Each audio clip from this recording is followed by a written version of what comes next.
Well, do you think, you've obviously thought about it a lot, do you ever see similarities between the spirituality of the Native American and the spirituality that may have been in Ireland before St. Patrick got there? I don't. Have you thought about it much? I haven't thought about it that much, John, but there is a lot today of, and the superficial purpose of it seems fair enough, but in order to try to instill in a young Indian a certain pride and sense of worth, there's a tendency to romanticize a certain amount of that. I'll give you I think one of the best insights into the task of the early missionaries from an old Ursuline nun stationed out. She was then, she passed 90 then, she was in Moscow, Idaho. They put on a big celebration for her. The bishop came and everything. I forget what it was, the 75th anniversary of her entering the order or something. They were looking around for the honored lady, and she was in the kitchen. They hauled her out. And when I first met her, I wouldn't have tried to arm wrestle her because she was so hardworking all her life. She had translated hymns into the whatever language it is the Assiniboine have, because she had known Salish, and I assumed Salish had died out when I anointed Inez Pierce chief when Jack Hunthausen was at some meeting and I had to take his place. I was Pastor Thompson Falls, and I heard two young women, I'd say young, I was in my 40s then, so were they. And I said, "Are you speaking Salish?" And they said, "Yes." They, even as late a time as my generation, you know, in the early days, DeSmith said the chiefs of other tribes wanted to marry daughters to flatheads. And he estimated there were only about 700 flatheads when he came to Montana. But they had such a reputation for bravery and courage and honor. I believe that. I worked with a lot when I was smoke jumping. I believe that. Did you?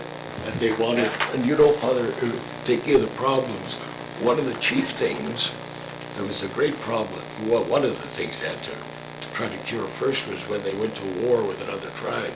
Any of the Indians who were doing this, any number of them, and I don't know from tribe to tribe how bad it was, but the thing they couldn't be bothered with was a baby.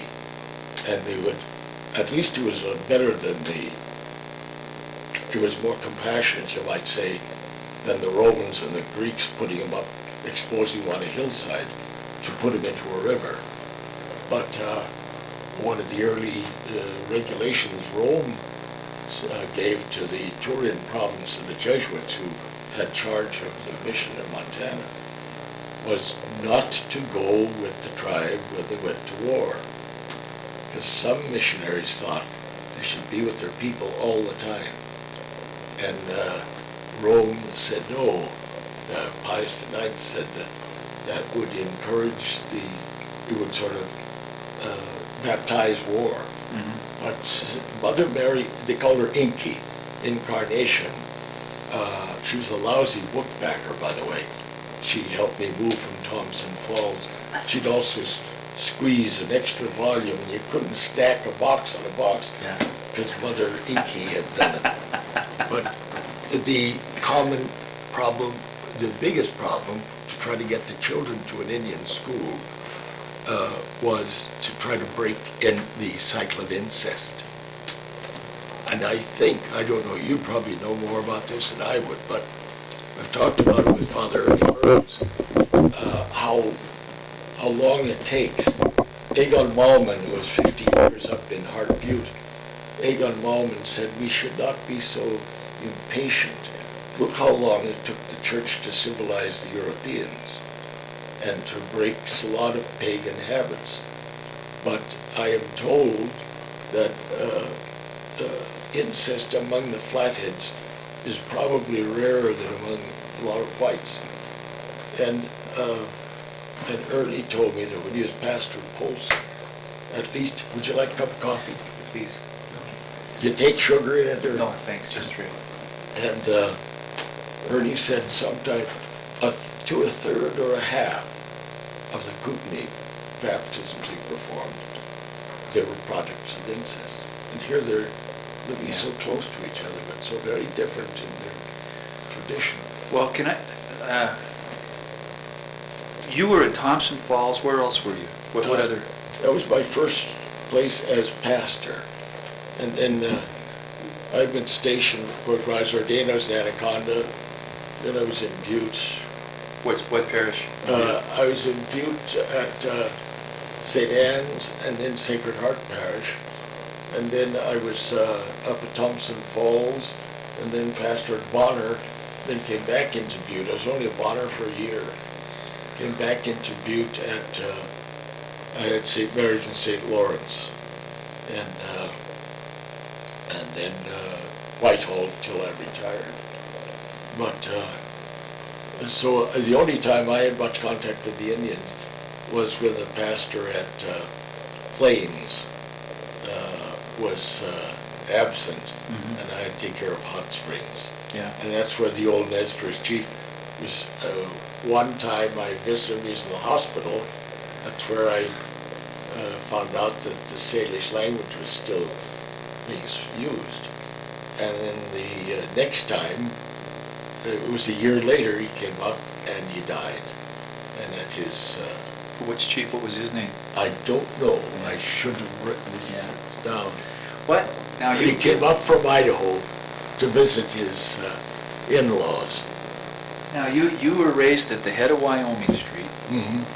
and you were right there where Corktown and Dublin Gulch come together. That's right, yes. And I got lots of questions. Now, my mother always told me there were more vocations from St. Mary's Parish than any other parish in Montana. I think so, with the possible exception of this parish. They had one more diocesan priest out of the IC. Are you counting just priests or nuns and brothers? Just priests, but for nuns and all, I think that would be so. And it was a very small parish. In fact, originally the rectory was not in St. Mary's Parish. They had to enlarge St. Mary's a little bit as the numbers of people living on the hill began gradually to decline. But there were some remarkable pioneers. I'll give you just one example. Most people today would say, well, you don't start a school till you have a school building. And when they started St. Mary's Parish, Father Jim English, he was a very, very saintly man. He had two nephews who were not highly thought of by their fellow priests that worked under them. They were both priests? Yeah, two nephews, Monsignor Mike English in Butte and St. Patrick's years later, and Tom English in California. And there's a grandnephew who just retired who is very much like the old Father Jim English, because I visited him one time and I saw all the little Chicanos in the school, and I said, you're still able to keep your school going. And his church is the main church right on the main street of Pasadena. And he said, yes, I can get enough money for the people who live on that side of the parish to have a free school for the people who live on this side. So he had one of those parishes where the wealthier people were out to the west and all the Mexicans to the... Well, you must have gone to school in the old St. Mary's School. The old school, yes, I did. The 3 stories, and then the old church. You went to church in the old church? The old church. My class was the last class to receive its first communion, the old church. And the lady, the nun who started St. Mary's School, started it before the school was built. What was her name? And she was Sister Lucena. I asked Doral Harrington, who's the professor, the head of the drama department at the University of Washington, I said, she'd be a cousin of my mother's. I said, Donald, who was the most impressive professor you ever had? And I assumed it was somebody, he got his doctorate at Columbia. He said, Sister Lucena. He said she was an amazing woman. She gave the students a hunger for learning and reading. She started out with 2 other sisters and had classes in the church in the basement and in the main body of the church. But they started the school anyway. The second year, she got 3 more sisters.